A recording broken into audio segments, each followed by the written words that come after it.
ನಿನ್ನೆ 5 ಜನರಿಗೆ ನೋಟಿಸನ್ನು ಕೊಟ್ಟರು.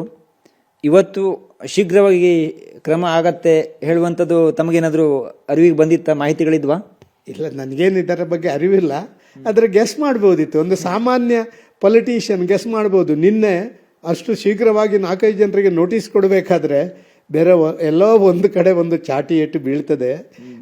ಬಾಕಿಯವರಿಗೆ ಇದನ್ನು ಕೊಡುವುದರ ಮುಖಾಂತರ ಅದನ್ನು ಸರಿತೂಗಿಸುವಂಥ ಒಂದು ವ್ಯವಸ್ಥೆ ಮಾಡಿದ್ದಾರೆ ಅಂತ ನಾವು ಬೆಳಗ್ಗೆಯಿಂದ ವಿಮರ್ಶೆಗಳನ್ನೆಲ್ಲ ಮಾಡಿದ್ವಿ.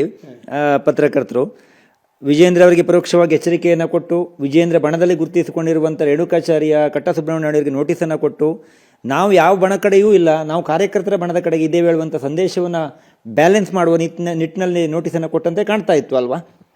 ಖಂಡಿತವಾಗಿ ನೀವು ಹೇಳೋದು ಸರಿ ಇದೆ. ಆದರೆ ಕಾರ್ಯಕರ್ತರಿಗೆ ಈ ಡಿಲೇ ಉಂಟಲ್ಲ, ಈ ಡಿಲೇ ಆದ ಕಾರಣ ಇಷ್ಟವರೆಗೆ ಆ್ಯಕ್ಷನ್ ತಗೊಳ್ಳದೆ 6 ತಿಂಗಳು 1 ವರ್ಷದವರೆಗೆ ಇದನ್ನು ಹಿಂಗೆ ಬಿಟ್ಟು ಮೈದಾನದಲ್ಲಿ ಕಬಡ್ಡಿ ಏನು ಬೇಕಾದ್ರೆ ಆಡ್ಕೊಳ್ಳಿ ಅಂತ ಹೇಳುವಂಥದ್ದನ್ನು ಮಾಡಿಬಿಟ್ಟು, ಇದು ಕಾರ್ಯಕರ್ತರಿಗೆ ಕೇಂದ್ರದವರು ಏನು ಡಿಸಿಷನ್ ತಗೊಳ್ತಾರೆ ಅಂತ ಹೇಳುವಂಥ ಒಂದು ಇದೇ ಇರಲಿಲ್ಲ. ಯಾಕೆ ಇಷ್ಟು ಡಿಲೇ ಮಾಡಿದ್ದಾರೆ? ನಾವು ಅದಕ್ಕೆ ಕಾರಣ ಹೇಳ್ತಿದ್ದೆವು. ನಿಮ್ಮ ಡೆಲ್ಲಿ ಚುನಾವಣೆ, ನಿಮ್ಮ ಮಹಾರಾಷ್ಟ್ರ ಚುನಾವಣೆ, ನಿಮ್ಮ ಹರಿಯಾಣ ಚುನಾವಣೆ ಅಂತ ಹೇಳ್ತಾ ಇದ್ದೆವು. ಇಂಥ ಎಲ್ಲ ಚುನಾವಣೆ ಮಧ್ಯದಲ್ಲಿ ಕೂಡ ಡಿಸಿಷನ್ ತಗೊಳ್ಳುವಂಥ ಕೆಪಾಸಿಟಿ ಅವರು ಕೇಂದ್ರದವರು, ಆದರೂ ಕೂಡ ಡಿಲೇ ಯಾಕೆ ಮಾಡಿದರು ಅಂತ. ಆದರೆ ನಿನ್ನೆ ಯಾವಾಗ ನೋಟಿಸ್ ಹೋಯ್ತಾ ಆಗಲೇ ಗೊತ್ತಾಯಿತು ಬೌನ್ಸರ್ ಹಾಕಿದ್ದಾರೆ ಅಂತೇಳಿ.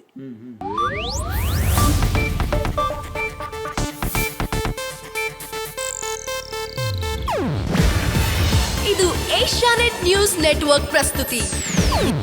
ನೀವು ನೋಡ್ತಿದ್ದೀರಾ ಏಷ್ಯಾನೆಟ್ ಸುವರ್ಣ ನ್ಯೂಸ್.